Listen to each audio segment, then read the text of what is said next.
Welcome to my channel. ನಾನು ನಿಮಗೆ ಇವತ್ತು ಹೇಳ್ತಿರೋ ವಿಚಾರ ಬೂರ್ಗದ ಮರ. ಬೂರ್ಗದ ಮರ ಅಂತಾರೆ ನೋಡಿ ಫ್ರೆಂಡ್ಸ್. ಇದು ಬೂರ್ಗದ ಮರ. ಇದನ್ನು ಏನೇನು ಯೂಸ್ ಮಾಡ್ತಿದ್ರು ಅಂತೇಳಿ ತುಂಬ ಜನಕ್ಕೆ ಗೊತ್ತೇ ಇಲ್ಲ. ನಾವು ಸಣ್ಣವ್ರು ಇದು ಹೂವು ತೊಗೊಂಡು ಆಟ ಆಡ್ತಾಯಿದ್ವಿ. ಇದ್ರ ಹೂವು ತೊಗೊಂಡು ಇದು ಹೈಯೆಸ್ಟ್ ಏನಂದರೆ, ನೀವು ಎಲ್ಲರೂ ಮರದ ಕಡ್ಡಿ ಬೆಂಕಿಪಟ್ಟಣ ನೋಡಿದಿರಾ? ಮ್ಯಾಚ್ ಬಾಕ್ಸ್ ಹೈಯೆಸ್ಟ್ ಇದೇ ಮರದಿಂದ ಮಾಡುವಂಥ ಮ್ಯಾಚ್ ಬಾಕ್ಸಿಂದ ಕಡ್ಡಿ ತಯಾರು ಮಾಡ್ತಾರೆ. ನಾವು ಸಣ್ಣವ್ರು ಇರ್ತಿತ್ತು, ಈಗೆಲ್ಲ ಇಲ್ಲ. ಹಿಂದಿನ ಕಾಲದಲ್ಲಿ ಅದೇ ಇರ್ತಿತ್ತು. ಆಮೇಲೆ ಹಣ್ಣಿನ ಪೆಟ್ಟಿಗೆಗಳು, ಹಣ್ಣೆಲ್ಲ ಹಾಳಾಗಬಾರ್ದು ಅಂತೇಳಿ ಈ ರಟ್ಟಿನ ಬಾಕ್ಸ್ ಥರ ಬರ್ತಿರಲಿಲ್ಲ. ಆವಾಗೆಲ್ಲ ಮರದ ಪೆಟ್ಟಿಗೆ ಬರ್ತಿದ್ದು. ಇದೇ ಮರದ ಹಲಗೆಯಿಂದ ಪೀಸಿಂದ ಪೆಟ್ಟಿಗೆಗಳು ಮಾಡ್ತಾಯಿದ್ರು.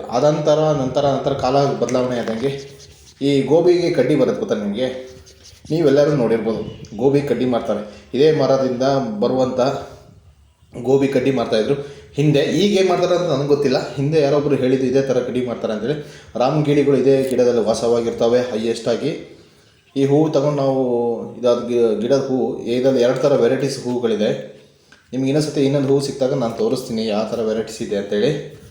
ನೋಡಿ ಫ್ರೆಂಡ್ಸ್, ಇದು ನಾವು ಸಣ್ಣವ್ರು ಇರ್ಬೇಕಾದ್ರೆ ಈ ಹೂವಿಗೆ ಗಿಡದಲ್ಲಿ ಹಿಂದ್ಗಡೆ ಕಡ್ಡಿ ಚುಚ್ಚಿಬಿಟ್ಟು ಹಿಂಗೆ ತಳ್ಕೊಂಡು ಹೋಗ್ತಿದ್ವಿ, ಗಾಡಿ ಮಾಡಿ ಆಟ ಆಡ್ತಾಯಿದ್ವಿ.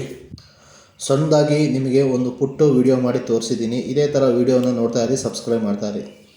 ಫ್ರೆಂಡ್ಸ್ ನೋಡಿ, ಇದೆ ಬೆಂಕಿಪಟ್ಟಣ, ಮರದ ಬೆಂಕಿಪಟ್ಟಣ ಅಂದರೆ ಇದೆ ಕಡ್ಡಿ, ಬೆಂಕಿ ಕಡ್ಡಿ.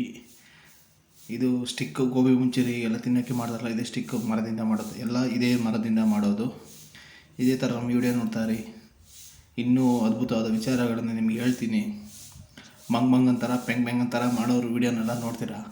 ನಮ್ಮಂಥ ಡಿಸೆಂಟಾಗಿರೋ ವೀಡಿಯೋನ ಯಾವತ್ತೂ ನೋಡಲ್ಲ, ಸಬ್ಸ್ಕ್ರೈಬು ಮಾಡಲ್ಲ. ಓಕೆ ಫ್ರೆಂಡ್ಸ್, ಬಾಯ್. ಇದೇ ಥರ ನಮ್ಮ ಚಾನಲ್ ನೋಡ್ತಾ ಇರಿ.